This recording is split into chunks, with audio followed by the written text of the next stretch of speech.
Assalamualaikum warahmatullahi wabarakatuh. Waalaikumsalam warahmatullahi wabarakatuh. Yang terhormat Bapak Yasinah SPD, Kepala Sekolah STN 50 tahun. Yang kami hormati Bapak Dr. Guru STN 50 tahun. Dan yang kami hormati Bapak Asbusian, calon guru penggerak yang berbahagia. Pertama-tama, marilah kita mengucapkan alhamdulillah dari terkumpul sama Allah SWT. Untuk mempersingkat waktu, maka perkenalkan saya membacakan beberapa susunan acara kegiatan kita pada hari. Acara pertama yaitu pembukaan.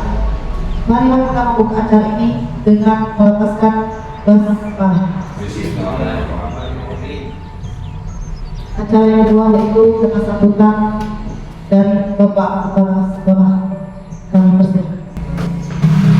Assalamualaikum warahmatullahi wabarakatuh. Waalaikumsalam warahmatullahi wabarakatuh. Bapak Ibu Guru, Ibu Bapak calon guru penggerak Kabupaten Kaur yang terhormati. Pertama-tama mari kita panjatkan puji syukur kepada Allah Subhanahu wa Ta'ala, di mana pada pagi menjelang siang ini kita masih punya persiapan dalam rangka mengadakan untuk kegiatan calon penggerak Kabupaten Kaur. Di sini kita patut bersyukur dan bangga mendukung Bapak Asbusian telah lulus ke workshop ini dalam rangka untuk mencapai calon guru penggerak Kabupaten Kaur. Karena ini disebutkan di masih di Mitra Kabupaten Kaur. Kemungkinan Pak Agus ini nanti kalau Bapak Partu mungkin ini lihat banyak tugas sekolah. Jadi mari kita dukung, mari dalam rangka workshop ini, semoga Bapak Asbusian dalam mencapai program ini dapat berjalan dengan baik dan lancar.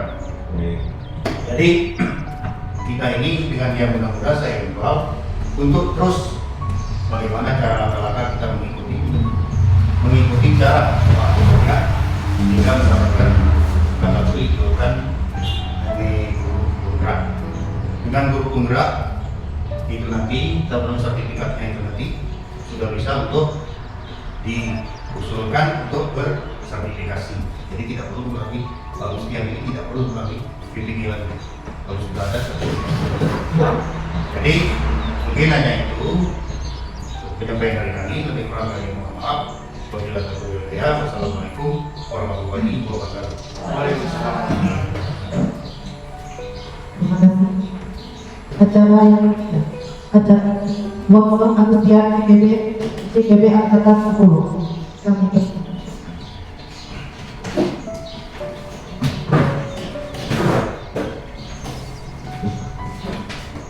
Baik, bismillahirrahmanirrahim. Assalamualaikum warahmatullahi wabarakatuh. Baik, ini 50 ini untuk menyampaikan aksi nyata saya melalui workshop ini terkait dengan budaya positif di lingkungan sekolah. Ini materi yang akan saya sampaikan sebagai aksi nyata saya pada modul 1.4 pelatihan calon guru penggerak Kabupaten Kaur. Jadi langsung saja, budaya positif di situ dalam menciptakan lingkungan yang sehat, produktif, dan menghargai setiap individu. Ini mendorong pertumbuhan kolaborasi dan kesuksesan bersama di lingkungan sekolah kita. Itu harapan kita bersama untuk menciptakan budaya positif, yaitu menciptakan lingkungan yang sehat, produktif, dan menghargai setiap individu. Ini mendorong pertumbuhan kolaborasi dan kesuksesan bersama di lingkungan sekolah kita. Yang harapan kita bersama, mari kita bersama-sama berkolaborasi, membangun tujuan bersama. Tujuan bersama kita yaitu semoga sekolah kita menjadi lingkungan yang sehat, produktif, dan menghargai setiap individu. Ya, lalu apa itu budaya positif? Budaya positif mengacu pada serangkaian nilai, ada norma, keyakinan, dan perilaku yang mendorong hal-hal positif dalam sebuah organisasi seperti satuan pendidikan di lingkungan sekolah kita. Itu rangkaian nilai-nilai, norma, keyakinan, dan perilaku untuk mendorong hal-hal positif di sekolah kita. Budaya positif adalah nilai-nilai atau keyakinan atau kebiasaan di sekolah yang berpihak kepada murid. Di situ merupakan makna dari budaya positif.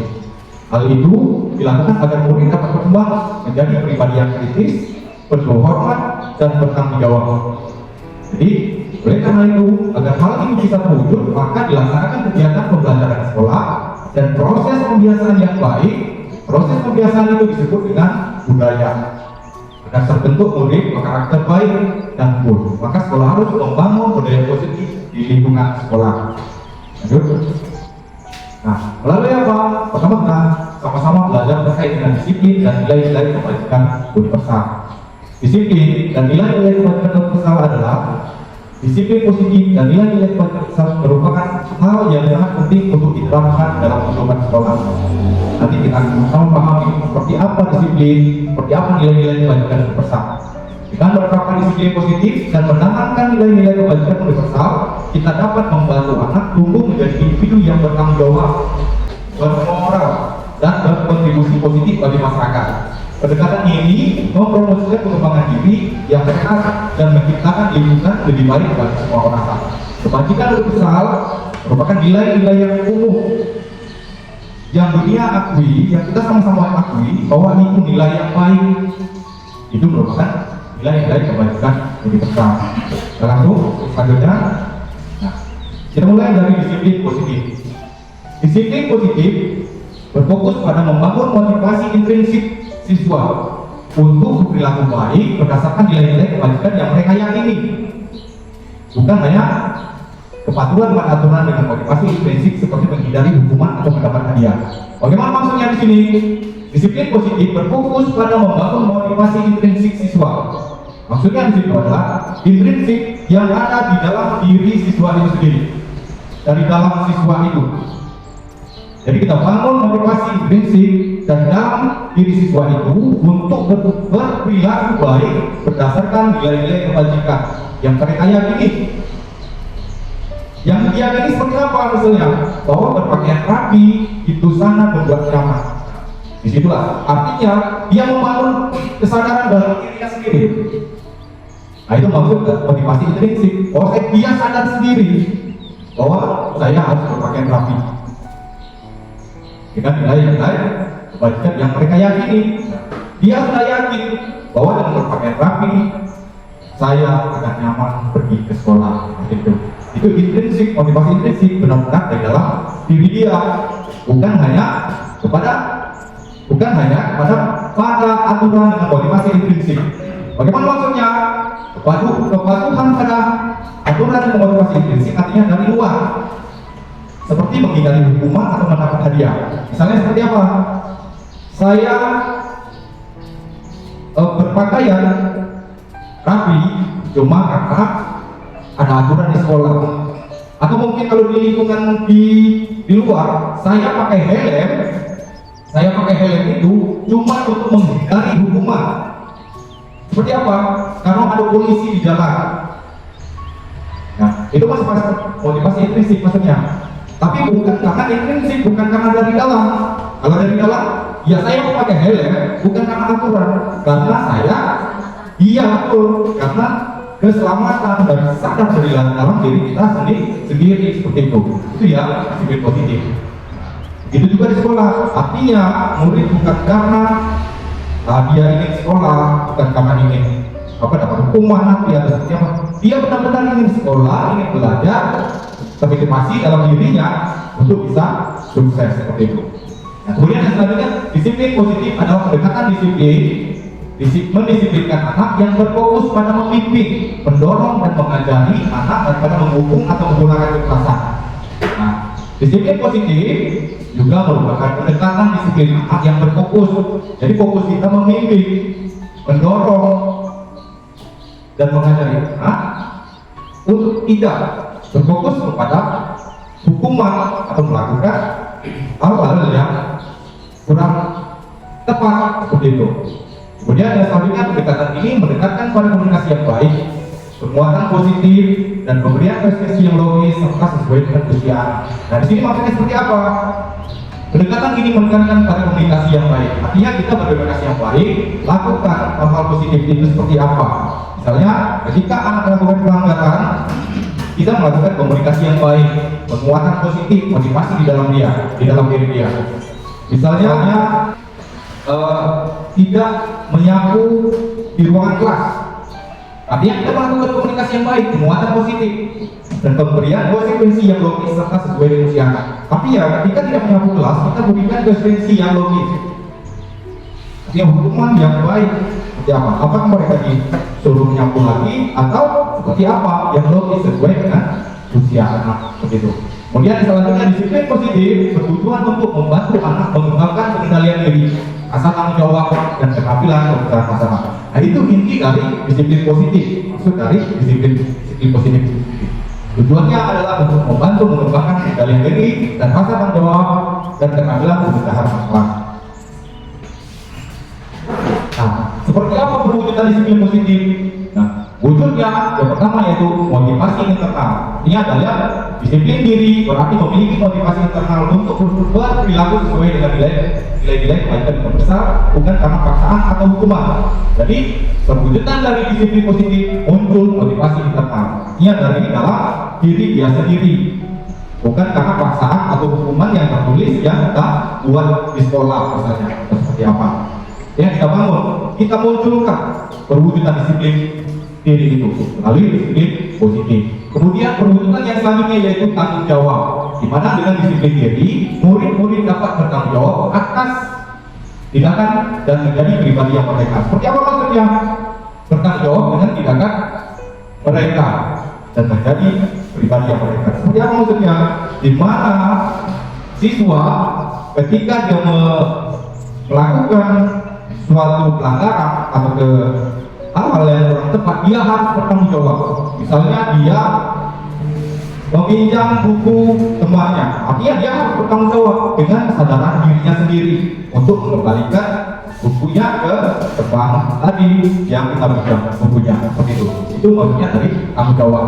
Kemudian yang selanjutnya yaitu budaya positif itu sendiri.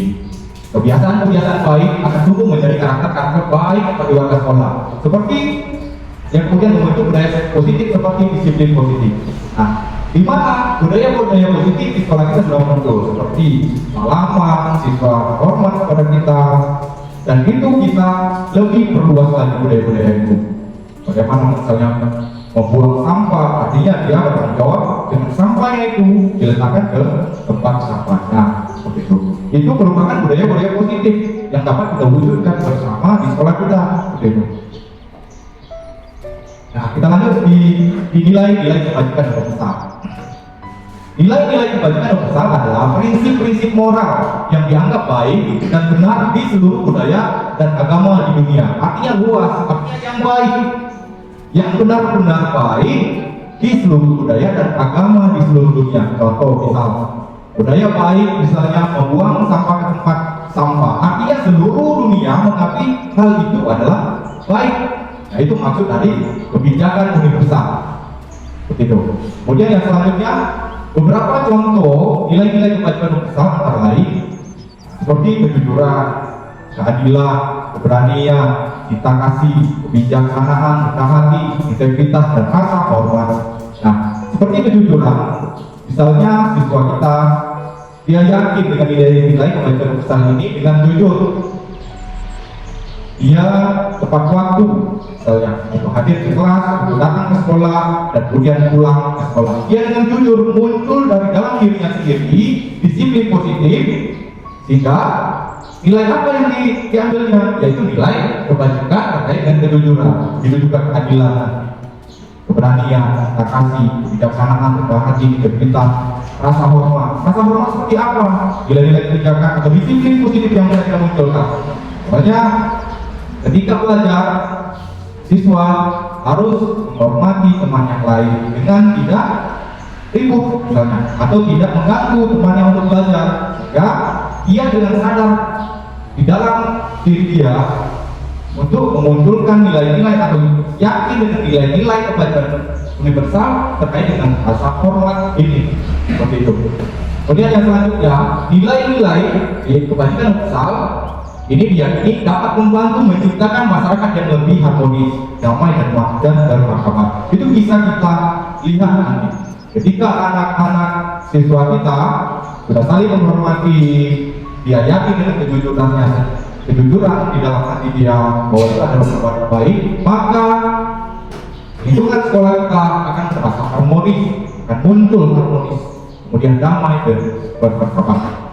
Nah, kemudian yang selanjutnya, menanamkan nilai-nilai kebajikan besar sejak ini, dan kita sekarang kita munculkan, kita tanamkan, maka akan membentuk karakter yang kuat dan bermoral pada anak. Ketika kita munculkan disiplin positif dan nilai-nilai kebaikan besar itu dari dini, maka dia akan bertahan untuk dia dapat berjuang ke langkah-langkah atau ke lingkungan masyarakat yang lebih luas. Maka biasanya ketika moral itu atau disiplin itu kita munculkan, dia akan jangka panjang tertanam di dalam diri siswa itu. Nah, ini kita kaitkan dengan profil Pancasila. Nilai kebajikannya di dalam profil Pancasila ada 5. Pertama, kita sudah sama-sama pahami, yaitu beriman dan bertakwa. Kemudian bernalar kritis, mandiri, benika, global, dan kreatif. Ini merupakan 5 profil pelajar Pancasila. Nilai-nilai yang wajib atau harus dimiliki oleh siswa kita dalam menjalankan profil pelajar Pancasila. Yang pertama, beriman dan bertakwa. Seperti apa nilai-nilainya yang bisa kita munculkan? Yang pertama, membiasakan diri berdoa sebelum kegiatan sebagai wujud keimanan pada Tuhan Yang Maha Esa. Artinya kita ketika belajar, ketika sudah habis waktu untuk belajar, kita membiasakan untuk berdoa terlebih dahulu sebagai perwujudan beriman dan bertakwa sesuai dengan profil pelajar Pancasila. Begitu. Kemudian yang kedua, kita sudah sama tahu kan, bernalar kritis. Seperti apa nilai-nilai kebajikannya? Memberikan ide dan gagasan kritis untuk memecahkan masalah. Artinya anak-anak nanti kita beri ruang mereka untuk memberikan ide atau gagasan mereka di dalam memecahkan masalah. Dalam proses, misalnya ada proyek, dalam proses pembelajaran di kelas, kita bangun nilai kritis itu. Siswa diberikan kemerdekaan untuk memberikan ide dan gagasan. Sehingga jika ada permasalahan, siswa sudah mampu memberikan gagasan-gagasan yang baik yang sesuai dengan pemikiran dia untuk dapat memecahkan masalah. Kemudian yang selanjutnya, mandiri sesuai dengan profil Pancasila. Seperti apa? Mengembangkan budaya literasi untuk meningkatkan kemandirian belajar. Artinya mandiri, anak-anak belajar sendiri di rumah, pergi ke perpus, atau tidak membudayakan anak-anak untuk membaca sudut baca nanti, sudut baca di ruangan kelas, atau di mana saja. Boleh membaca budaya kita, lingkungan kita. Di situ itu maksud dari mandiri sesuai dengan profil Pancasila. Artinya dia berkembang sendiri, dia membaca sendiri. Literasi adalah membaca, begitu. Dia bisa belajar dengan mandiri, belajar di rumah, belajar di perpus, dan kita dorong siswa kita untuk belajar sendiri. Kemudian etika global. Seperti apa? Seperti ketika di dalam kelas kita menyanyikan lagu wajib nasional untuk menumbuhkan rasa cinta tanah air kita. Nah, di sini ini sudah kita lakukan di sekolah kita. Nah, apa outputnya? Yaitu menumbuhkan rasa cinta tanah air. Sesuai dengan profil pelajar Pancasila di dalam kurikulum mereka kita saat ini. Kemudian yang selanjutnya yaitu kreatif. Salah satunya yaitu membuat proyek. Dengan membuat proyek, bisa jadi kita B5 atau proyek apa, maka akan terbangun kreativitas siswa. Dia melakukannya sendiri. Seperti kelas 1 sudah bikin proyek untuk membuat apa? Bikin apa kemarin? Rumah dari karton. Kira-kira apa yang muncul dari proyek yang Ibu kerjakan? Bisa disampaikan ke rekan lain. Muncul apa? Ketika anak-anak membuat proyek yang Ibu tugaskan, berikan kepada siswa. Ini proyek kelima yang kami laksanakan di kelas 1 itu menggabungkan dari pelajaran matematika dengan proyek yang dilaksanakan. Di sana anak-anak membentuk bangun ruang dan mengenal bangun data. Kemudian disatukan sehingga membentuk sebuah rumah. Semua itu dikerjakan oleh anak-anak sendiri. Saya hanya membimbing anak. Ini untuk apa nak? Ini apa namanya? Katanya bilang ini balok bu, bangun ruang balok. Untuk apa? Untuk badan rumah. Ayo buat badan rumah. Jadi anak-anak tinggal merangkai sesuai dengan bentuk rumah. Jadi di situ hasilnya saya lihat bahwa itu P5-nya sudah terjadi. Jadi ini yang apa nak? Rumah bu. Jadi yang kamu buat dari apa? Bangun data dan bangun ruang bu. Bagus. Jadi kita bisa buat ini namanya pelajaran kita P5. Jadi anak-anak senang dengan pelajaran P5-nya itu sudah saya support karena bagus. Jadi di situ anak-anak sudah senang. Ya, baik. Jadi dia akan muncul kreativitas, anak-anak membuat gagasan sendiri, ya, tadi kan? Sehingga dia memecahkan masalahnya sendiri, kan? Artinya dia muncul profil pelajar Pancasila itu sendiri. Seperti kegiatan yang lain bisa, misalnya di olahraga atau di tari atau seperti apa. Itu kita munculkan nilai-nilai kebajikan sesuai dengan profil pelajar Pancasila. Artinya misalnya bermain bola, dia bisa belajar sendiri, mandiri sendiri, sehingga kita juga bimbing nanti. Seperti kegiatan pramuka, itu banyak nilai-nilai yang bisa muncul, seperti mandirian siswa, kreativitas, begitu. Bisa juga nanti di masa-masa apa yang muncul, akan banyak muncul dari itu.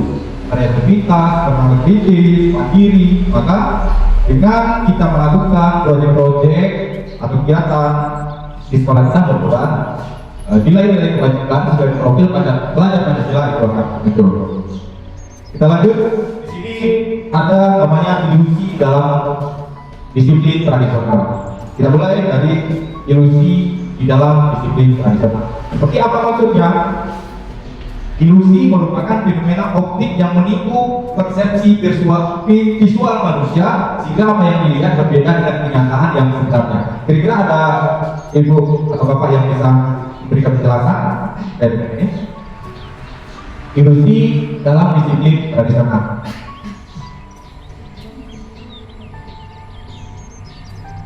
Ya, baik. Jadi ilusi merupakan fenomena optik yang menipu persepsi visual manusia sehingga apa yang dilihat berbeda dengan kenyataan sebenarnya. Misalnya contoh, ilusi kita membayangkan bahwa anak ini harus diam biar mereka paham. Itu ilusi kita. Di dalam kelas, anak itu pokoknya harus diam, duduk yang manis, duduk yang rapi. Dan kita yakini dengan dia tidak ribut atau tidak sebagainya, maka kita beranggapan bahwa anak akan paham dengan pelajaran kita. Itu ilusi dalam disiplin tradisional, di mana fenomena optik menipu persepsi visual manusia sehingga apa yang dilihat berbeda dengan kenyataan yang sebenarnya. Ternyata ilusi kita berbeda. Dengan diam, murid bisa memahami kita atau memahami pelajaran yang telah kita sampaikan. Seperti apa? Kita lanjut dengan ilusi penguatan positif. Ilusi penguatan positif Guru tidak dapat memaksa murid untuk berbuat sesuatu jika murid memilih untuk tidak melakukannya. Di mana kontrol guru hanya terjadi karena murid mengizinkan dirinya dikontrol. Gimana maksudnya? Guru artinya murid sebenarnya mempunyai pemikirannya sendiri. Dia punya gaya belajar sendiri. Artinya, terkadang kita ingin mengontrol dengan ilusi yang kita pikirkan tadi. Padahal sesungguhnya terkadang sebenarnya murid itu kalau dia tidak mau mengizinkan untuk dikontrol, dia bisa sehingga tidak dikerjakan apa yang dilakukannya. Seperti tidak boleh ribut bersuara. Itu kan kontrol, bahasa kontrol. Nah, bahasa kontrol. Sekarang anak ada yang menurun. Tapi sesungguhnya kontrol itu harus dilepas. Jadi itu maksudnya guru tidak dapat memaksa murid untuk berbuat sesuatu jika murid memilih untuk tidak melakukannya. Kontrol guru hanya terjadi karena murid mengizinkan dia dikontrol. Nah, kemudian yang selanjutnya ilusi penguatan positif. Penguatan positif atau rujukan adalah bentuk-bentuk kontrol yang dapat membuat murid tergantung pada pendapat guru. Nah, dengan rujukan ini ilusi positif. Baik, penguatan positif atau rujukan. Kita rayu siswa itu. Ayo nak, kita berpakaian rapi. Kita bujuk. Kenapa? Kalau rapi, kita bujuk mereka. Bila perlu nanti kita kasih hadiah. Jadi ketika anak-anak berpakaian rapi, Pak atau Ibu guru akan memberi hadiah dengan rujukan tadi. Padahal di situ sudah disebutkan bahwa bentuk-bentuk kontrol yang dapat membuat murid tergantung pada pendapat guru itu kurang tepat. Itu merupakan bagian dari ilusi dalam disiplin tradisional. Artinya disiplin kita terdahulu atau ilusi kita yang terdahulu yang perlu kita koreksi kembali ilusi itu, mindset itu. Kemudian yang selanjutnya ilusi kritik dan rasa bersalah. Di mana maksudnya menggunakan kritik rasa bersalah untuk mengontrol murid dapat mengarah pada identitas diri yang negatif. Seperti apa maksudnya? Ilusi kritik dengan rasa bersalah. Nah, gara-gara ketika muncul gara-gara berarti ada kritik atau rasa bersalah diberikan kepada anak-anak, ya seperti itu kan. Jadi gara-gara kamu ibu seperti ini, gara-gara kamu berarti kita sudah memberikan rasa bersalah kepada murid ketika kita memunculkan ilusi seperti itu. Di mana ilusi seperti itu dan rasa bersalah untuk mengontrol murid dapat mengarah pada identitas diri yang negatif. Seperti apa? Mungkin perasaannya seperti apa? Seperti motivasi dalam dirinya. Dia mungkin kalau terus dikatakan bersalah, salah dia, terkadang kita merasa ada pikiran-pikiran negatif yang muncul. Seperti ada pemberontakan di dalam diri kita. Kita terus dibuat rasa bersalah. Rasa bersalah tadi, ya misalnya di dalam kelas, kamu ini gara-gara kamu ruang kelas misalnya, gara-gara kamu ribut di situ mengganggu teman yang lain. Artinya siswa tersebut akan dapat mengarah kepada identitas diri yang negatif. Seperti apa? Misalnya dia minder nanti atau berontak, benar-benar nakal dia nanti ketika terus dihantui rasa bersalah tersebut. Itu merupakan ilusi kritik dan rasa bersalah, dan itu ilusi di dalam disiplin tradisional yang mana nanti perlu adanya perubahan paradigma tersebut. Kita lanjut. Jadi dengan ilusi tradisional kita sebagai guru perlu atau penting melakukan perubahan paradigma. Perubahan paradigma yang pertama yang bisa kita lakukan yaitu stimulus respon. Dari teori stimulus respon kita masuk ke teori kontrol. Seperti apa maksudnya? Realitas kebutuhan kita sama. Kita mencoba mengubah orang agar berpandangan sama dengan kita dan berperilaku buruk dilihat sebagai suatu kesalahan. Berpakaian rapi contohnya dan tidak rapi. Bagaimana maksudnya? Dari stimulus respon ini nanti kita rubah paradigma kita, pemikiran kita untuk melakukan atau ikuti teori kontrol ini yang lebih baik. Seperti apa stimulus respon tadi contohnya? bahwa kita berpandangan siswa itu ketika berpakaian rapi bahwa dia adalah anak yang baik, anak yang baik. Tapi ketika anak tidak berpakaian rapi, maka dia dikatakan buruk atau perilakunya buruk, tidak sebagai suatu kesalahan. Nah, itu terkadang kita berpendapat sama bahwa dia yang rapi pasti baik, dia yang tidak rapi dia buruk, seperti itu. Nah, itu kalau pemikiran dengan stimulus respon.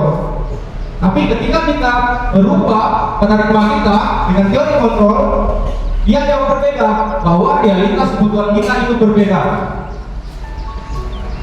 Kita dan siswa kita, pemikiran kita dan siswa kita itu berbeda. Tapi kalau tadi di stimulus respon, siswa itu dibuat sama, bahwa mereka harus rapi kalau ingin baik. Tapi kalau dikontrol itu berbeda, realitas kebutuhan kita itu berbeda.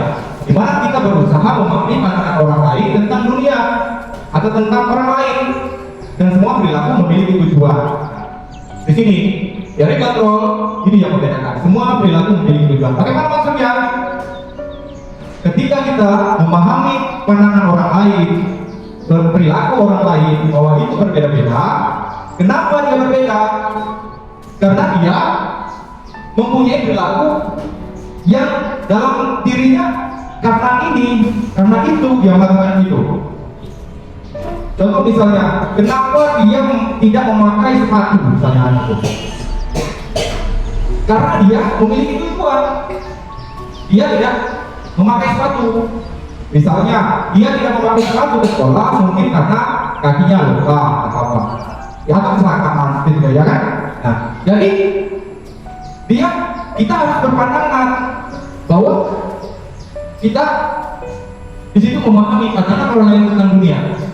Jadi yang ada, kita harus menerima perbedaan itu, kenapa dia tidak memakai sepatu. Tapi kalau di stimulus respon, anak yang tidak memakai sepatu sudah jelas kita sebagai perilaku buruk, tidak sebagai sebuah kesalahan, seperti itu. Kalau di stimulus respon, padahal anak tadi kalau di teori kontrol, anak tadi melakukan hal tersebut karena mempunyai tujuan, mungkin karena kakinya luka atau mungkin sepatunya basah, sehingga anak tersebut tidak memakai sepatu. Kita memahami perbedaan itu, kita memahami pandangan itu, kita memahami alasan itu. Dengan merubah paradigma itu, bukan anak ini tidak pakai sepatu, dia tidak baik, tidak sudah salah, ya, sudah menginjak salah kita bertanya. Ya seperti itu. Itu dengan dari kontrol. Nah, kita lanjut dengan peran guru dalam counseling positif dengan perubahan paradigma tadi dari stimulus respon kita ke teori kontrol. Seperti apa? Pertama, misalnya mencoba mengubah orang berpandangan sama di dalam kegiatan belajar mengajar di kelas. Kita berusaha memahami pandangan orang lain. Artinya kita tidak berpandangan lagi sama. Setiap murid itu tidak sama. Ketika misal mungkin kalau pandangan kita, ketika anak-anak diam semua, berarti mereka paham dengan pelajaran kita. Itu kalau stimulus respon kita berpandangan sama, bahwa anak itu ketika dia pasti dia paham dengan pelajaran kita. Tapi kalau di teori respon berusaha memahami pandangan orang lain, nanti berbeda. Mungkin ada anak yang ikut, ada anak yang terlalu aktif, atau ada anak yang diam. Nah, kita pahami hal-hal itu. Tidak bisa kita kontrol, kita samakan mereka untuk diam semua. Gitu. Nah, itu kita harus berubah paradigma itu dari stimulus respon ke teori kontrol. Kemudian yang selanjutnya, perilaku buruk dilihat sebagai kesalahan. Dimana kalau stimulus respon perilaku buruk dilihat sebagai sebuah kesalahan. Contoh di situ tidak membuat PR. Artinya dia sudah buruk, sudah membuat kesalahan kalau di stimulus respon. Tapi kalau di teori kontrol, semua perilaku memiliki tujuan. Kenapa dia tidak membuat PR? Kan? Kita tanyakan alasan dia. Kenapa dia tidak membuat tugas di rumah bersama temannya, begitu kan? Kenapa? Kita tanyakan. Artinya kalau di teori kontrol, dia mempunyai tujuan. Kita tanyakan tujuannya.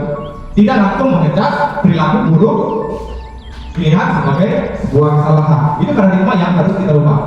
Nah, kemudian yang selanjutnya memaksa murid untuk berbuat sesuatu. Nah, kalau di stimulus respon itu ada istilahnya memaksa murid untuk berbuat sesuatu. Tapi kalau di teori kontrol kita merubah paradigma itu, kita harus memahami dan menghargai perbedaan. Iya, murid semuanya dia tidak boleh ada ribut. Artinya memaksa murid untuk berbuat sesuatu hal yang sama yang siapa, semuanya dia. Tapi kalau di teori kontrol semuanya boleh bersuara. Ada yang terlalu aktif karena di dalam tubuh manusia atau anak itu ada yang terlalu aktif, ya betul kan? Karena itu kan kalau kelasnya ada yang pendiam kan, terus ada juga yang sering komunikasi ya betul seperti itu. Itu masuk dari ke teori kontrol. Mungkin kita ada pertanyaan dulu di slide yang ini, kita lanjut ke slide berikutnya. Ada apa atau masukan atau yang belum dipahami? Belum? Ya, kita lanjut ke itu. Lanjutkan. Nah, dari disiplin positif tadi kita memiliki atau juga mari sama-sama kita pahami apa saja tujuan dari disiplin positif. Pertama yaitu mengembangkan rasa hormat diri, tanggung jawab pada anak. Disiplin mengajarkan anak untuk bertanggung jawab atas tindakan sendiri dan membuat pilihan yang positif, bukan hanya mematuhi perintah karena takut hukuman. Jadi kan sudah jelas kan ya ini kan? Seperti apa misalnya kalau di contoh yang lain kira-kira yang kita jelaskan yang pertama. Ini Gus Nabi bisa berikan contoh yang itu mengembangkan rasa hormat dan tanggung jawab pada anak. Disiplin positif mengajarkan anak bertanggung jawab atas tindakannya sendiri. Artinya dia sadar melalui dalam dirinya sendiri untuk berbuat tindakan yang baik. Misalnya berpakaian rapi, bukan karena paksaan, jadi kan bukan karena mematuhi peraturan, karena takut hukum. Seperti itu tadi kan? Apa contohnya kira-kira yang bisa Ibu jelaskan di kelas? Di sini bisa dicontohkan bahwa untuk menciptakan kesehatan dan kebersihan, di sana anak-anak itu sudah ditanamkan disiplin positifnya. Walaupun tanpa disuruh, anak-anak sudah mengambil sampah. Jadi dengan sampah yang di kelas dia sudah tahu. Nanti mau masuk kita belajar supaya nyaman, maka kita ambil sampah-sampahnya, ayo kawan-kawan kita ambil sampah supaya kita nyaman belajarnya nanti. Tanpa disuruh dengan guru, maka anak-anak punya inisiatif untuk membersihkan kelas setelah dia bermain. Itu contohnya. Artinya bukan karena takut ada itu. Bukan, karena dia ingin nyaman dalam belajarnya. Ya betul. Itulah yang tujuan dari disiplin positif yang pertama. Kemudian yang kedua, membangun hubungan yang hangat saling menghormati antara orang tua dan anak. Disiplin positif menghindari kekerasan, penghinaan, hukuman fisik yang sangat merusak hubungan orang tua dan anak. Ini juga itulah saya mengajak komite untuk hadir, kita sama-sama berkolaborasi. Artinya hubungan anak dengan siswa itu juga harus dibangun disiplin positif. Bukan sekedar di guru saja dan murid gitu. Artinya dari lingkungan keluarga juga kita tanamkan disiplin positifnya. Kemudian yang selanjutnya mengajarkan keterampilan sosial dan emosional yang penting. Disiplin positif membantu anak mengenali dan mengekspresikan emosi dengan cara yang sehat, serta mengembangkan empati, pengendalian diri dan memecah masalah. Nah, di sini ketika dia muncul disiplin positifnya di dalam dirinya, maka empatilah yang akan muncul, pengendalian diri lah yang akan muncul, pemecahan masalah, artinya pikiran-pikiran positifnya seperti itu. Contohnya di lingkungan kelas kita, seperti kita menghargai teman, meminjamkan barang ke teman. Artinya dia mempunyai simpati dan pengendalian dirinya untuk sama-sama berkolaborasi, dan itu muncul dari dalam dirinya sendiri. Kita sebagai guru membimbing, mengarahkan, mendorong untuk memunculkan motivasi, empati, pengendalian diri dan pemecahan masalah. Kemudian yang selanjutnya tujuan disiplin positif yaitu membangun motivasi intrinsik pada anak, yaitu tadi dari dalam dirinya. Kemudian menciptakan lingkungan yang aman, nyaman dan penuh dukungan bagi anak. Disiplin positif menciptakan suasana yang memungkinkan anak untuk belajar, tumbuh dengan baik secara emosi dan psikologi. Nah, di sini lingkungan yang nyaman, aman dan penuh dukungan, maka anak akan belajar dengan sungguh-sungguh ya. Kalau lingkungannya nyaman kan, yang bersih kan, yang tidak ada bulian, yang tidak ada anak-anak itu mengejek. Nah, ketika masih ada yang mengejek, berarti ada muncul rasa empati atau yang tidak muncul rasa empati dan pengendalian diri di dalam anak itu sendiri. Harapan kita disiplin positif itu kita munculkan empatinya, sehingga disiplin positif yang timbul di dalam kebiasaan kelas kita. Dengan menerapkan disiplin positif dan menanamkan nilai-nilai kebaikan universal, kita dapat membantu anak umum menjadi universal yang bertanggung jawab, bermoral, dan kontribusi positif bagi masyarakat. Pendekatan ini mempromosikan perkembangan diri yang sehat dan menciptakan lingkungan yang baik bagi semua. Seperti itu. Mudah-mudahan lingkungan positif di sekolah kita bisa kita munculkan dengan menanamkan rasa empati, nilai-nilai kebaikan, apalagi yang bisa kita munculkan tadi kan, rasa percaya diri di dalam anak, kemudian pengendalian diri. Kita akan bangun bersama-sama di sekolah kita. Baik, kita masuk ke slide selanjutnya, yaitu teori motivasi, hubungan, dan penghargaan restitusi. Di mana memahami teori motivasi dan konsep disiplin positif adalah kunci untuk membentuk perilaku yang baik pada diri sendiri maupun orang lain. Teori motivasi perilaku manusia menjelaskan bahwa orang dapat termotivasi untuk menghindari hukuman, mendapatkan penghargaan, atau menjadi orang mereka inginkan berdasarkan nilai-nilai yang mereka percayai. Selain itu, konsep restitusi menawarkan cara yang lebih konstruktif dalam menangani pelanggaran dengan fokus pada perbaikan diri dan pemulihan hubungan tugas atau kata hukuman. Kita lebih jelas ke yang ini. Di mana teori motivasi ada tiga. Ada tiga teori motivasi. Yang pertama, untuk menghindari ketidaknyamanan. Kenapa mereka melakukan hukuman atau pelanggaran atau kesalahan? Pertama, karena menghindari ketidaknyamanan. Di mana motivasi terendah adalah untuk menghindari hukuman atau ketidaknyamanan. Seperti kita tadi, saya memakai helm karena takut ada polisi. Nah, itu motivasi untuk menghindari ketidaknyamanan. Kemudian karena mendapatkan penghargaan, artinya saya berpakaian rapi karena ingin dilihat guru saya, atau saya ingin juara ini karena ingin dapat hadiah. Artinya itu mendapat penghargaan ini juga merupakan teori motivasi yang baik, tapi ada yang lebih baik. Yang pertama, yang ketiga yaitu motivasi menjadi diri sendiri. Artinya dia melakukan sesuatu itu karena ingin menjadi dirinya sendiri, yaitu motivasi tertinggi adalah untuk menjadi orang yang sesuai dengan nilai yang diinginkan. Nah, jadi itu dengan yang dimaksud dengan teori motivasi. Ada tiga teori motivasi yang kita pahami. Pertama, menghindari ketidaknyamanan. Mana tadi contohnya sudah kan?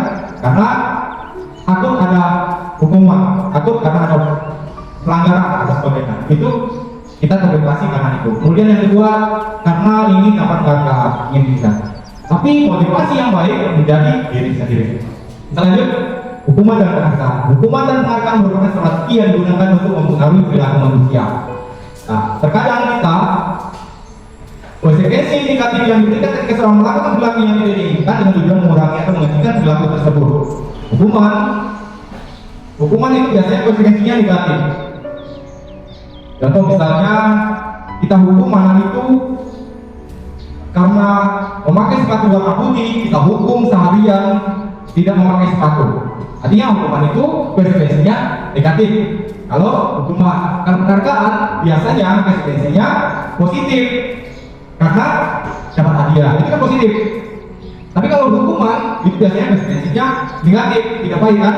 Seperti misalnya cuci WC, misalkan seperti kan kita tidak ya, betul. Itu perbedaan dari hukuman dan penghargaan. Artinya ada konsekuensi negatif dan ada konsekuensi positif. Kemudian hukuman, konsekuensi, dan restitusi. Di dalam lingkungan sekolah, hukuman, konsekuensi, dan restitusi adalah bagian penting dari disiplin positif yang bertujuan untuk menciptakan lingkungan belajar yang aman dan nyaman. Nah, terkadang hukuman itu penting kita lakukan, tapi konsekuensinya negatif kan? Tapi kita cari yang terbaik. Di mana hukuman adalah tindakan yang diambil untuk mengoreksi perilaku yang tidak diinginkan. Hukuman yang bersifat negatif dan bermaksud mencegah perilaku serupa di masa depan. Nah, contohnya seperti apa? Pelajar dilarang mengikuti kegiatan sekolah untuk jangka waktu tertentu. Nah, hukuman yang bisa seperti itu, ketika dia tidak berpakaian rapi atau gondrong, siswa dilarang untuk mengikuti pembelajaran sebelum rambutnya dipotong. Itu yang tindakan kalau ketika kita melakukan hukuman seperti itu. Kalau konsekuensi hasil atau efek dari tindakan baik positif maupun negatif, Itu menekankan pada hubungan sebab akibat tadi seringkali bersifat lebih alami atau logis dibandingkan hukuman. Artinya lebih logis sedikit konsekuensi dibanding hukuman. Nah, jika siswa melakukan kesalahan, misalnya merusak benda milik sekolah, mereka mungkin konsekuensinya mengganti, bukan menghukum kan? Nah, itu yang konsekuensi. Nah, kalau alami, jika seorang siswa tidak belajar ujian, hasilnya nilai buruk. Artinya, ketika tidak belajar, yang konsekuensinya nilai buruk. Nah itu kalau di konsekuensi.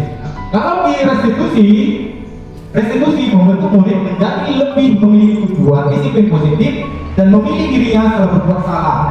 Ia menekanannya bukan pada bagaimana berlaku untuk menyenangkan orang lain atau menghindari ketidaknyamanan, namun tujuannya adalah menjadi orang yang menghargai nilai-nilai kebajikan yang mereka percayai.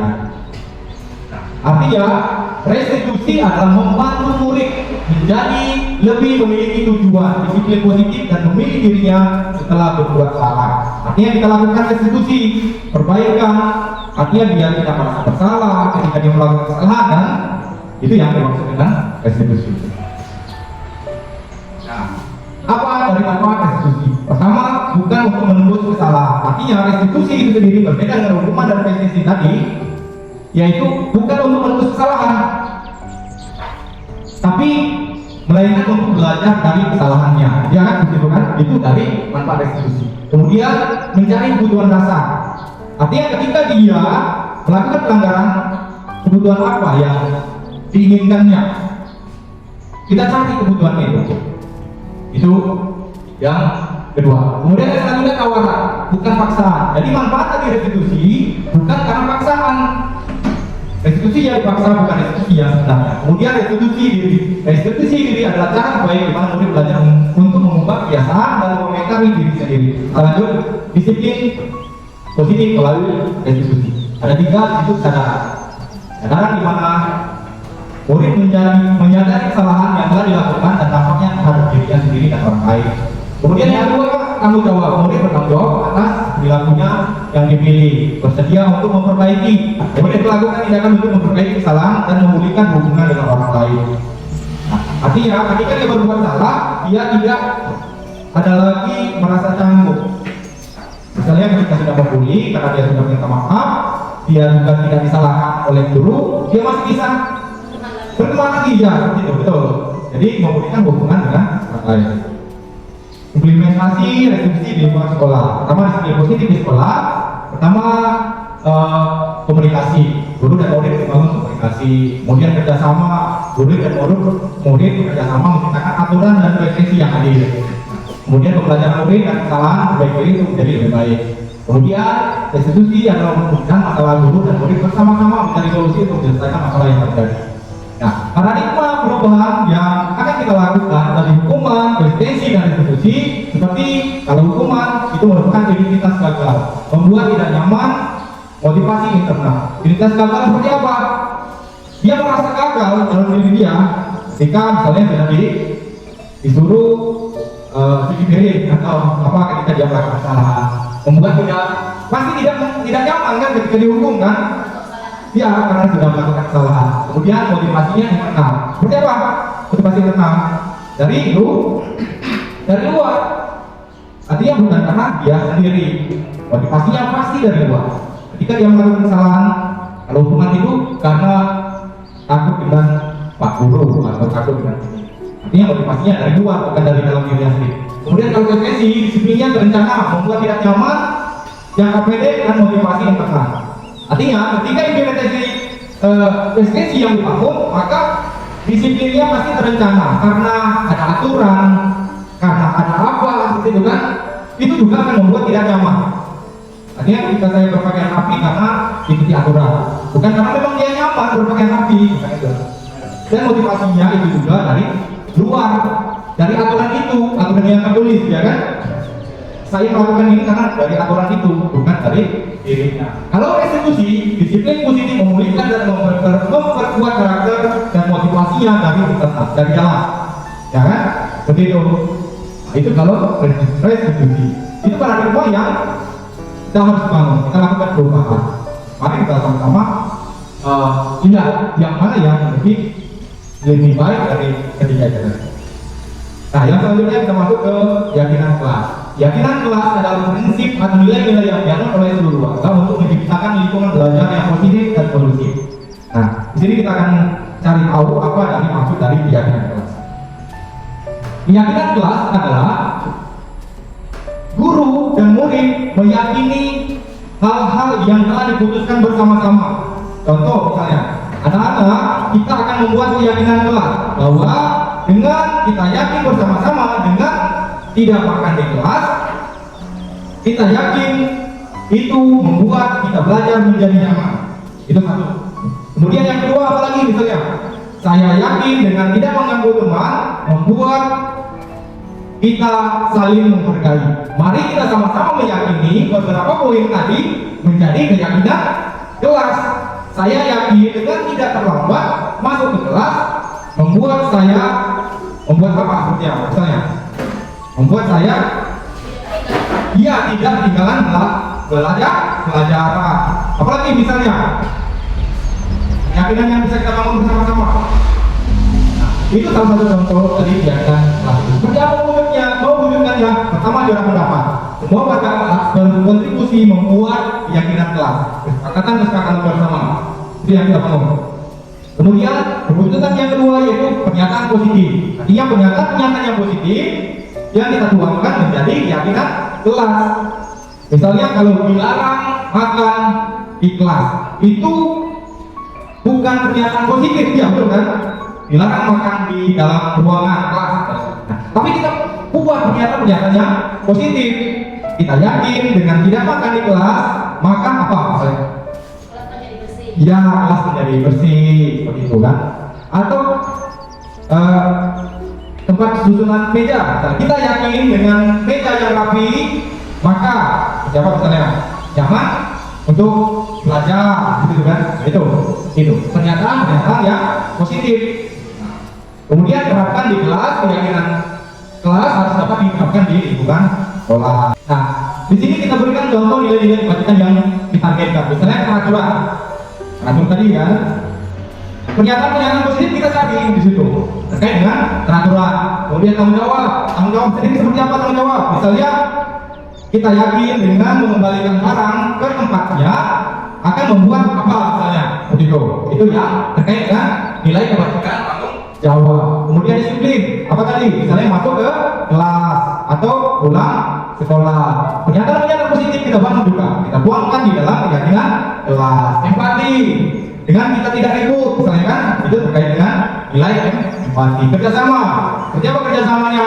Kita bersama-sama tidak membedakan teman yang lain. Seperti apa pernyataan positif? Setelah dibuat pernyataan itu kita tuangkan di dalam keyakinan kelas. Prinsip-prinsip dari pembentukan keyakinan kelas pertama abstrak. Keyakinan kelas bersifat lebih abstrak daripada peraturan yang lebih rinci dan konkret. Artinya bukan peraturan itu, tapi keyakinan. Kemudian universal, yaitu keyakinan kelas berupa pernyataan-pernyataan universal, pernyataan-pernyataan yang baik yang sudah kita sepakati bersama-sama. Kemudian positif, pernyataan keyakinan kelas senantiasa dibuat dalam bentuk positif, pernyataan-pernyataan positif. Kemudian yang keempat, mudah diingat. Artinya kata-katanya mudah diingat. Kemudian dapat diterapkan. Keyakinan kelas sebagai sesuatu yang dapat diterapkan di lingkungan tersebut. Kemudian partisipatif. Artinya semua warga bisa memberikan pernyataan positif yang sehingga terbuatlah keyakinan kelas. Kemudian yang ketujuh, jangan lupa untuk revisi berkala. Ini kita bersiap menjawab kembali keyakinan kelas dari waktu ke waktu. Kita lanjut, berikut adalah beberapa keyakinan kelas yang diuraikan dalam konteks. Pertama, misalnya terkait dengan peraturan. Tadi sudah kita buat misalnya peraturannya seperti apa? Kembalikan barang ke tempatnya. Kalau keyakinan kelas seperti apa? Pentingnya menjaga keteraturan dalam ketertiban dalam lingkungan sekolah, siswa belajar menjadi peraturan atau menghindari kekacauan. Kata-kata positifnya bisa disingkat lagi atau mau panjang juga boleh. Itu perbedaan antara peraturan dan keyakinan kelas. Kalau terkait dengan tanggung jawab, kalau peraturannya kembalikan barang pada tempatnya, itu peraturan. Tapi kalau keyakinan kelas, mungkin saya meyakini bahwa rasa tanggung jawab terhadap barang-barang yang digunakan untuk dikembalikan ke tempatnya itu membuat apa misalnya?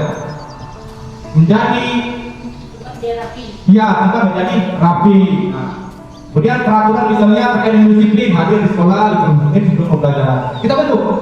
Terkait dengan empati apa? Kalau peraturan dilarang mengganggu orang lain. Kalau keyakinan kelas kita bentuk pernyataan-pernyataan yang positif. Begitu juga misalnya kerjasama, dilarang mengganggu orang lain. Kita lanjut. Nah, contoh keyakinan kelas. Misalnya kalau yang ini lebih ke kelas rendah. Ini lebih ke kelas yang atas sedikit, dan ini bisa di kelas tinggi. Contoh keyakinan kelas. Misalnya di kelas 1, setiap anggota kelas perlu belajar, setiap anggota kelas perlu senang. Itu untuk keyakinan kelas pada kelas 1, biar tidak panjang-panjang, karena di prinsipnya tadi mudah dihafal pada 7 prinsipnya tadi kan. Nah, kemudian kalau di kelas tinggi selalu bersikap positif, senantiasa menjadi diri terbaik. Artinya kita sama-sama sepakati, kita yakini bersama, percaya dan menghormati orang lain serta barang miliknya. Begitu. Kita sepakati bersama dan kita yakini bersama-sama. Sudah roh tadi dari kelas. Apa saja manfaat dari keyakinan kelas? Pertama, memotivasi siswa. Nilai-nilai kebajikan yang membuat siswa dari dalam dirinya, tidak hanya untuk mengikuti peraturan saja, menciptakan lingkungan kondusif, mengembangkan karakter. Nah, dengan keyakinan kelas membantu mengembangkan karakter positif seperti tanggung jawab, empati dan disiplin dan lain-lainnya. Kemudian yang selanjutnya terkait dengan kebutuhan dasar. Tadi sudah dikatakan kenapa orang melakukan itu, karena dia butuh sesuatu. Kenapa orang mencuri? Karena ada kebutuhan dasar yang hilang atau belum dipenuhinya. Nah, ada beberapa kebutuhan dasar yang manusia wajib miliki. Pertama, bertahan hidup, kasih sayang, kebebasan, kesenangan dan kepuasan. Penting agar guru dapat membantu siswa memenuhi kebutuhan secara positif ketika berperilaku menyimpang atau berperilaku negatif tidak baik. Artinya ada 5 kebutuhan dasar ini wajib kita pahami untuk memahami kebutuhan dasar ketika siswa melakukan kesalahan-kesalahannya. Yang pertama, kebutuhan bertahan hidup. Seperti apa kebutuhan bertahan hidup? Orang ketika membuat salah, kebutuhan yang dibutuhkannya tujuannya terkadang untuk kebutuhan kesehatan, karena tempat tinggal, karena makan. Seperti apa bisa dicontoh seperti makan? Ketika saya mencuri karena mungkin karena lapar, bisa kan? Bisa kan? Ya. Nah, ada kebutuhan tempat tinggal. Kenapa dia mencuri? Karena dia butuh uang untuk membeli rumah atau seperti apa? Atau mungkin mungkin pimpinan. Kenapa dia melakukan kesalahan? Karena dia butuh kebutuhan dasar, bisa makan, makanan, bisa tempat tinggal, atau bisa kesehatannya. Itu. Dia melakukan ini karena mungkin kejar apa misalnya, sehingga terkait dengan kesehatannya mungkin kan, atau dia luka atau sehingga dia melakukan kesalahan. Kemudian kebutuhan dasar selanjutnya, kebutuhan kasih sayang rasa diterima.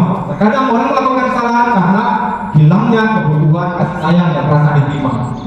Dia seperti siswa kita, dia merasa tidak diterima. Akhirnya kebutuhan dasar itu hilang di dalam dirinya. Itu dengan kebutuhan dasar kasih sayang yang merasa diterima. Kemudian kebutuhan kebebasan. Artinya terkadang anak itu ribut atau nakal itu karena kehilangan kebutuhan kebebasannya. Kebutuhannya seperti apa? Anak itu karena terlalu aktif ingin mencoba hal-hal baru. Begitu kan? Dia misalnya disuruh ibunya, pokoknya kalau sudah jam pulang sekolah, anak itu harus pulang. Tapi karena ingin mempunyai kebutuhan kebebasan, penasaran sesuatu, dia melakukan kesalahan, melanggar aturan ibunya tadi, seperti itu. Kemudian kebutuhan kesenangan. Terkadang anak itu atau orang melakukan kesalahan karena butuh kesenangan, atau orang ingin apa? Kalau orang dewasa mabuk misalnya, karena ingin butuh kesenangan sehingga dia melakukan kesalahan gitu. Kemudian kebutuhan puasa. Nah, terkadang tuh kenapa dia melakukan kesalahan tindakan yang negatif? Karena butuh penguasaan, butuh kadang tuh ingin dilihat, butuh menjadi pemimpin, ingin berkuasa di dalam satu kompetisi seperti itu. Itu mereka terkadang ingin melakukan kesalahan atau mungkin diakui dan prestasi keterampilannya. Itu kebutuhan dasar terkait dengan kebutuhan 5. Kita lanjut ke restitusi 5 posisi kontrol. 5 posisi kontrol. Disiplin positif berpusat pada murid adalah pendekatan yang dikembangkan oleh Denny Dosen berdasarkan teori kontrol Dr. William Glaser. Ada 5 posisi kontrol. Nah, 5 posisi kontrol dalam disiplin positif. Yang pertama, penghukum. Ketika kita sudah tahu kebutuhan 5 kebutuhan dasar tadi, kita pahami 5 posisi kontrol dalam disiplin positif. Yang pertama, kita sebagai penghukum. Seperti apa ketika kita menjadi seorang penghukum?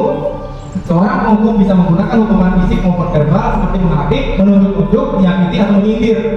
Dampak pada siswa dan seorang penghukum adalah perilaku kontrol negatif seperti siswa mulai kesalahan berulang kali lalu berlangsung menjadi agresif. Nah, ketika kita jadi seorang penghukum, tandanya seperti menghadirkan. Kemudian kita sebagai pembuat rasa bersalah, di mana guru berposisi biasanya akan bersuara lembut, seperti berceramah menunjukkan kecewa mendalam. Anak-anak, gara-gara kamu, bapak menjadi marah salah sekolah. Artinya karena anak itu ketika kita menjadi guru yang membuat. Kemudian yang kedua, guru yang menjadi teman. Posisi kontrol guru sebagai teman, di mana kita merangkul, tidak menyakiti siswa, bergaul, pendekatan persuasif, seperti membuatkan alasan untuk siswa dan siswinya. Tapi dampaknya pada siswa adalah siswa akan tergantung, tidak mandiri, tidak bisa memutuskan keputusan sendiri. Seperti kalau di kuliah, banyak murid-murid atau mahasiswa itu yang ingin berteman dengan dosen biar nilainya bagus kan katanya. Itu yang posisi guru sebagai teman. Kemudian yang keempat yaitu sebagai pemantau. Guru yang sebagai pemantau seperti apa? Dia mengawasi dan memantau siswa. Artinya dia berpatokan dengan catatan. Artinya dia menilai bahwa murid ini seperti ini, dia aktif, dia seperti apa.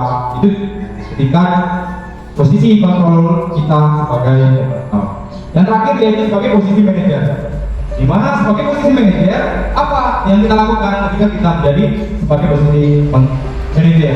Seorang manajer telah memiliki keterampilan di posisi teman, artinya dia sudah sebagai posisi teman tadi kan, kemudian sebagai pemantau, dan dengan demikian bisa jadi di waktu-waktu tertentu kembali pada kedua posisi tersebut tidak diperlukan. Artinya bisa sebagai teman, bisa sebagai pemantau. Itu kalau posisi manajer. Guru pada posisi ini biasanya berbuat sesuatu bersama siswa, mempersilahkan siswa menjawabkan perilakunya serta mendukung siswa agar menemukan solusi atas permasalahannya sendiri. Kemudian yang terakhir yaitu restitusi. Restitusi segitiga restitusi. Apa itu segitiga restitusi? Yaitu membantu siswa mengoreksi diri dan menginternalisasi nilai-nilai kebaikan. Nah, ini restitusi segitiga restitusi yaitu contohnya ketika anak-anak melakukan kesalahan, kita lakukan dengan segitiga restitusi. Yang pertama yaitu dengan menstabilkan identitas. Itu yang pertama. Dalam ketika anak melakukan kesalahan, yang pertama yaitu menstabilkan identitas. Nah, pertama ini dalam segitiga restitusi, menstabilkan identitas dulu, membantu siswa memahami bahwa melakukan kesalahan adalah hal yang wajar dan tidak ada manusia yang sempurna. Kemudian yang kedua, memvalidasi tindakan yang salah. Guru memahami bahwa setiap tindakan baik atau buruk pasti memiliki tujuan alasan di baliknya.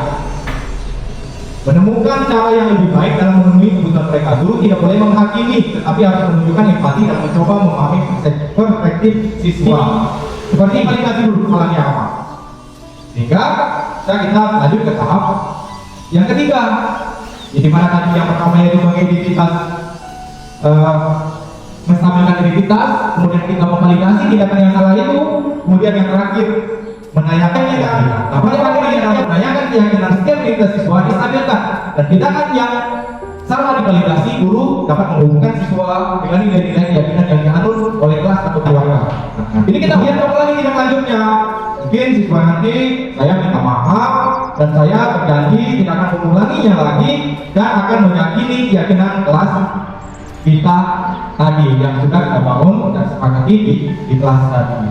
Itu yang tindakan yang terakhir. Nah, di sini ada beberapa segitiga restitusi. Pertama ini request masalah dulu, stabilitas dan validasi tindakan. Apa saja manfaat dari tiga institusi membangun kepercayaan diri. Jadi anak-anak terbangun kembali rasa percaya dirinya.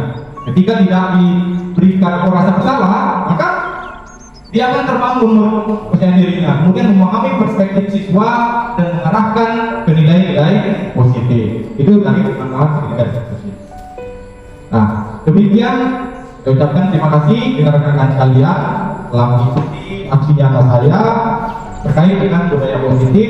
Semoga apa yang saya jelaskan tadi dapat bermanfaat untuk kita semua. Selanjutnya mungkin kalau ada pertanyaan dari rekan-rekan sekalian terkait dengan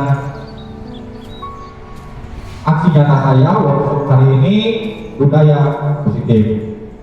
Kalau ada pertanyaan dari rekan-rekan sebelum kita tutup acara kita workshop hari ini, saya persilakan kepada Kang dan guru yang lain. Kita pertanyaan saya, bagaimana menciptakan budaya positif yang bersifat unik bersama dengan keanekaragaman latar belakang atau budaya baru di SDN Mangkunegaran? Terima kasih, Ibu Merlin. Baik, jadi untuk menciptakan budaya positif yang universal, yang beragam di sekolah kita. Pertama, dimulai dari sini. Ilusi dalam disiplin tradisional. Artinya, kita dahulu memahami bahwa siswa kita itu sama. Ketika siswa kita tidak ribut atau rapi semua, maka kita yakini bahwa itu adalah perbuatan baik. Nah, itu ternyata ilusi di dalam disiplin tradisional itu tindakan yang kurang tepat. Tetapi kita harus merubah paradigma kita dari stimulus respon menjadi teori kontrol, di mana ini ilusi tradisional dulu memahami bahwa kebutuhan kita itu sama, bahwa siswa-siswa itu kita samakan, kan? Tapi bagaimana memahami yang semuanya berbeda-beda tadi, yaitu dengan teori kontrol. Kita sendiri dulu memahami bahwa manusia itu berbeda. Kita pahami perbedaan itu. Ya, ini yang lain. Ya, baik, kalau sudah pas, saya alih lagi. Wabillahi taufiq wal hidayah. Wassalamualaikum warahmatullahi wabarakatuh.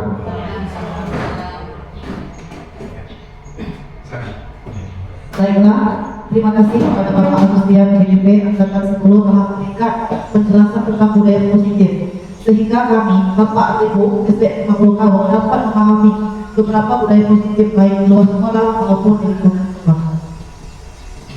Alhamdulillah, acara telah selesai.